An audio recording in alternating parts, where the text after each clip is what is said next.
अस्सलामु अलैकुम रहमतुल्लाहि व बरकातुहू। नाज़रीन, क्या हाल है? तबीयत मज़ाज ठीक है? उम्मीद करता हूँ अल्लाह ताला के फ़ज़ल व करम से आप खैर व आफ़ियत से होंगे। तो मोहतरम, आज हम जो आपके लिए नुस्खा लेके आए हैं ये बहुत ही कीमती, कम खर्च, बालानशी वाला मामला है। आज हम आपको एक ऐसे नुस्खे की तरफ लेके जाएंगे जिससे ना सिर्फ जोड़ों के दर्द के लिए, गैंठिए के लिए, अरकन निसा के दर्द के लिए, हर किस्म के पट्ठे के दर्द के लिए, जोड़ के दर्द के लिए, और जहां चोट लग जाए उस चोट के दर्द के लिए, वर्म के लिए इंतहाई फ़ायदेमंद है। फालज के लिए, लकवा के लिए, राशा के लिए भी इंतहाई मुफीद और कारगर साबित हुआ है। तो नाज़रीन, मैं आपको ये बताता चलूँ कि मैं कभी भी ऐसा नुस्खा शेयर नहीं करता जो मैंने कभी तैयार ना किया हो। मैं हमेशा अपने मतलब के मुजर्रब नुस्खा जात वही आपके साथ शेयर करता हूँ और आपको उसकी अफादियत, मुकम्मल उसके बनाने का तरीक़ाकार, उसका इस्तेमाल मुकम्मल तौर पर आपको बताता हूँ। तो मोहतरम, चलते हैं आज के नुस्खे की तरफ। जिन दोस्तों ने मेरा चैनल अभी तक सब्सक्राइब नहीं किया वो सब्सक्राइब कर लें, साथ लगे बेल आइकन के बटन को प्रेस कर दें और लाइक भी कर दें ताकि मेरी हर आने वाली वीडियो आपको बर वक्त मिल सके। तो चलते हैं दोस्तों आज के नुस्खे की तरफ। सबसे पहले आपने ले लेने हैं लौंग 50 ग्राम, और आपने जायफल ले लेनी है, उसके डोडे निकाल लेने हैं 50 ग्राम। और आपने धतूरा स्याह, अगर आपके पास धतूरा स्याह ना मिले तो आप धतूरा सफ़ेद भी इस्तेमाल कर सकते हैं, ये आप ले लेना है 150 ग्राम। और इसके बाद आपने रतन जोत ले लेनी है 100 ग्राम। रतन जोत को आपने लेना है अच्छी तरह छान फटक के, क्योंकि ये रतन जोत अक्सर कच्ची उखेड़ के बाज़ार में सेल कर देते हैं। आपने छान फटक के देखे लेनी है कि आपके पास पक्की रतन जोत हो। आपने लौंग, जायफल, जलवत्री, इन सब को कूट लेना है, बारीक कर लेना है, दादर कर लेना है और रात को इसमें पानी में भिगो देना है। और पानी में इतना भिगोना है कि इसके ऊपर 2 से 3 उंगल पानी खड़ा हो जाए। ये सुबह तक भीगा रहे और सुबह उठ के आपने इसकी तैयारी शुरू करनी है। तो दोस्तों, आपने ले लेना है तकरीबन आधा किलो सरसों का तेल, राई का तेल। इसमें आप तिल का तेल भी इस्तेमाल कर सकते हैं। आपने कितना ले लेना है? आधा किलो सरसों का तेल। मैंने तो सरसों का तेल ही लिया है और मैं अरसा दराज से सरसों का तेल ही इस्तेमाल कर रहा हूँ। सरसों के तेल को आपने किसी कढ़ाई में डाल देना है और नीचे आग जला देनी है ताकि वो अच्छी तरह उबाल में आ जाए। जब अच्छी तरह वो उबलना शुरू हो जाए, आपको महसूस हो कि ये 1-2 उबाल इसमें आ गए हैं, तो सबसे पहले आपने इसमें धतूरा, जिसके छोटे छोटे पीस किए हुए होंगे, वो इसमें डाल देने हैं। अगर इसमें धतूरे की लकड़ियां हो तो उसको थोड़ा थोड़ा कूट लें और इसमें डाल दें। मेरे दोस्तों, इसमें ये ख्याल रखना है कि जब आपने धतूरा इस तेल में डालना है तो तेल उबाल खाएगा। एहतियात कीजिएगा कहीं कढ़ाई से वो तेल बाहर ना आ जाए।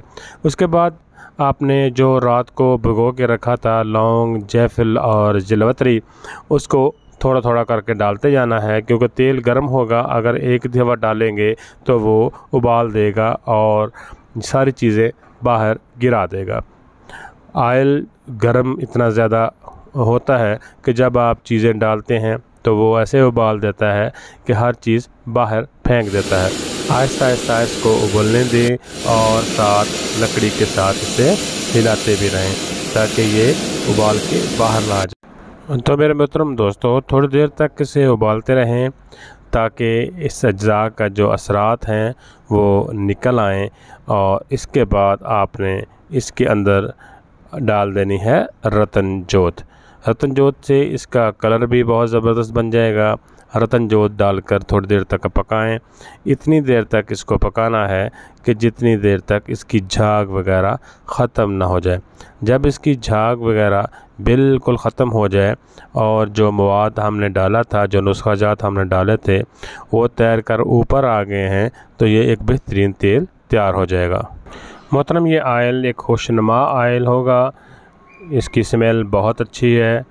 ऐसी स्मेल नहीं है जैसे आपके कपड़ों को लगे या आपके जिस्म को छुए तो आपको इससे उलझन महसूस हो। ये बहुत बेहतरीन आयल है, बहुत पावरफुल आयल है।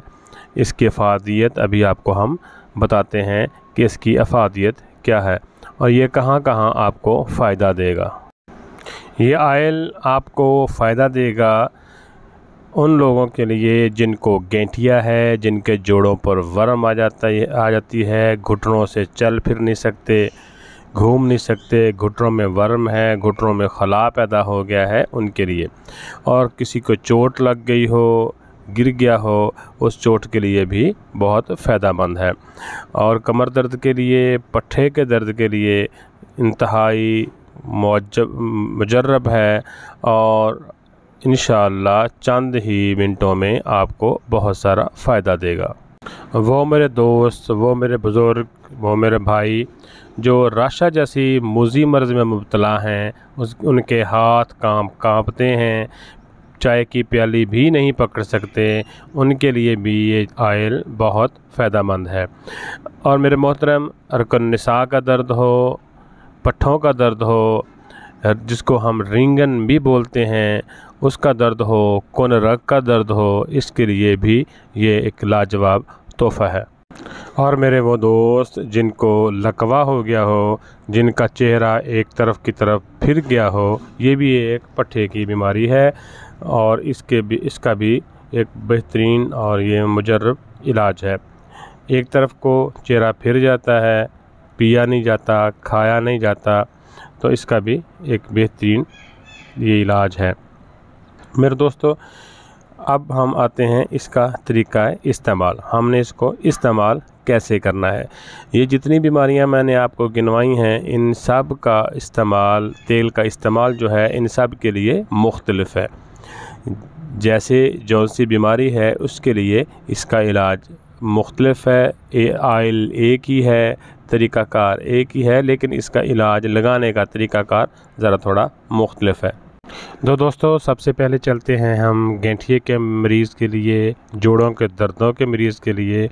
तो आपने ऐसे करना है कि थोड़ा सा तेल लेके किसी बर्तन में थोड़ा डाल के नीम गर्म कर लेना है। रात को सोते वक्त चारों तरफ इसको अच्छी तरह मसाज करें। मसाज करके ऊपर शापर का टुकड़ा रख कर कपड़ा बांध दें और कपड़ा बांध कर इसको किसी रज़ाई, लिहाफ या किसी भी गर्म चीज़ से ढाँप दें और सुबह उठ के खोलना है। जब सुबह खोलना है तो ये एहतियात करनी है कि आपने उसका पसीना वगैरह जो है ना, वो खुश्क कर देना है और चंद मिनट तक उसको धोना नहीं है, कपड़े से साफ़ कर देना है।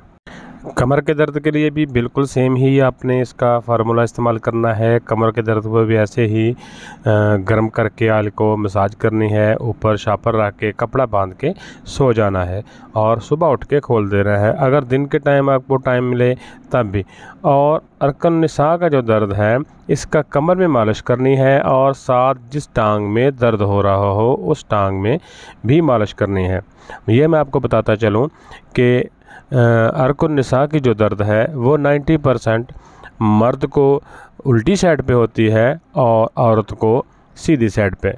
ये ख्याल रखें, अगर मर्द को उल्टी साइड पे दर्द हो रही है और वो चूल्हे से निकल के, मोहरे से निकल के पाँव की छोटी 3 उंगलियों तक आती है तो वो अरकुन निसा की दर्द होगी।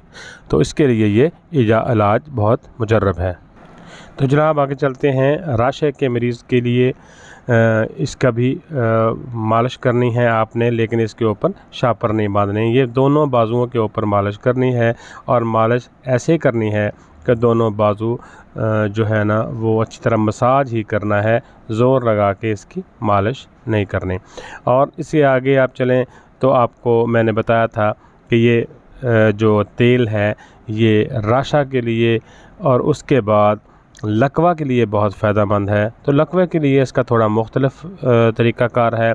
लकवे के लिए आपने इसे कैसे इस्तेमाल करना है, उसका तरीक़ाकार ये है कि आपने तेल को थोड़ा गर्म करना है और कनपट्टियों से लेके जबड़े तक अच्छी तरह मसाज करना है। सर के ऊपर भी मसाज कर सकते हैं। मसाज करने के बाद आपने एक रोटी पका लेनी है, जैसे हम घर में पका लेते हैं। उसके ऊपर भी इस ऑयल की मसाज कर लें, इसके ऊपर भी ऑयल लगा लें और उसके 2 पीसेस बना के दोनों साइडों पे इसके जो है पट्टियों के ऊपर मसाज करके ऑयल का उसके ऊपर रोटी बांध देनी है। रात को सोते वक्त नीम गर्म कपड़े से यानी कपड़े से बांध दें और सुबह उठ के इसको खोल दें। इसी तरह आप 2-3 दिन करने से लकवा बिल्कुल ठीक हो जाएगा। तो मोहतरम अब चलते हैं फालज के इलाज की तरफ। फालज चूँकि खून की शरीयानों में खून का जमूद होने की वजह से होता है, इसकी बहुत सारी वजूहात हो सकती हैं। इसकी वजूहात सबसे पहले तो blood pressure, high blood pressure की वजह से भी हो जाता है। दूसरे नंबर पर अगर जिस्म आपका ठंडा हो तो आप गर्म इलाके में निकल जाएं, गर्म जगह पे चले जाएं, तब भी हो सकता है। और अगर आप गर्म जगह से आए हैं और आप फ़ौरन आपने नहा लिया है या आपने कूलर के आगे बैठ के हैं, एयर कूलर के आगे, या फिर आपने एसी के कूलर वाले कमरे में चले गए हैं, तब भी ऐसा मुमकिन हो जाता है। तो मेरे मोहतरम इसका ताल्लुक 90% जो है दिमाग की शरीयानों की बंद होने की वजह से होता है। तो मोहतरम आपने ऐसे करना है कि सर के ऊपर इसी तेल को नीम गर्म करके अच्छी तरह मसाज करना है। मसाज करके अगला प्रोसीजर आपने वो करना है कि इसके ऊपर गर्म कपड़ा, गर्म टोपी या कोई गर्म रुमाल वगैरह बांध देना है और जिस बाजू की तरफ अटैक हुआ हो उस बाजू के ऊपर भी मालिश करनी है, उस टांग के ऊपर भी मालिश करनी है, ताकि उसके वहाँ पे खून की सर्कुलेट चल जाए। जहाँ पे खून के क्लांट बन गए हों वो खून के क्लांट खुल जाएं। दिमाग में खून के शरीयानों के जो क्लांट बन गए हैं वो क्लांट गर्म होकर खुल जाएं। तो इससे बहुत जल्द ही मरीज़ जो है वो एक्टिव हो जाता है। मेरे बहुत से दोस्त ये कहते हैं कि फालज के लिए मालिश नहीं करनी चाहिए, लेकिन मैं इनके साथ इत्तेफाक नहीं करता। मैं तो ये कहता हूँ कि फालज की मालिश जो है, ये जो मैं मालिश आपको बता रहा हूँ, ये मैं जो इसका नुस्खा मैंने आपके साथ शेयर किया है, इसका बहुत ही ज़्यादा फ़ायदा है और अल्हम्दुलिल्लाह आप इससे फ़ायदा उठाएंगे। और अल्हम्दुलिल्लाह अज़ीज़ मैं बहुत से पेशेंट्स को इसी मालिश की वजह से ठीक कर चुका हूँ।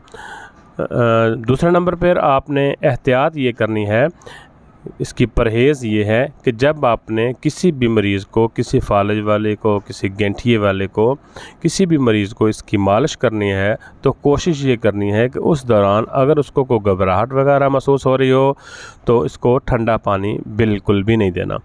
पानी पी सकता है लेकिन कोशिश करें कि उसको नीम गर्म पानी पिलाएं। और हाँ, अगर किसी भी जगह पे मालिश करने की वजह से उस पर दर्द महसूस हो तो आप ये समझ लीजिएगा कि उसकी शरीयानें खुल रही हैं। तो आपने क्या करना है कि कपड़ा गर्म करके या इस्त्री गर्म करके ऊपर कपड़ा रख लें किसी भी जगह पे और ऊपर उसको सेंक दे, टकोर कर दें, या फिर रेत गर्म करके किसी कपड़े में बांध दें और कपड़े में बांध के उसके साथ उसको उस जगह पे टकोर करें। हरगिज़ आपने फ़ौरन वो शापर, वो कपड़ा या वो रोटी जो बांधी हुई हो वो आपने उतारनी नहीं है। तो इस मेरे नुस्खे से उम्मीद करता हूँ कि इस नुस्खे से आप ज़रूर अफादियत हासिल करेंगे, ज़रूर फ़ायदा हासिल करेंगे और दुआओं में याद रखेंगे। अल्लाह ताला आपका हामी व नासर।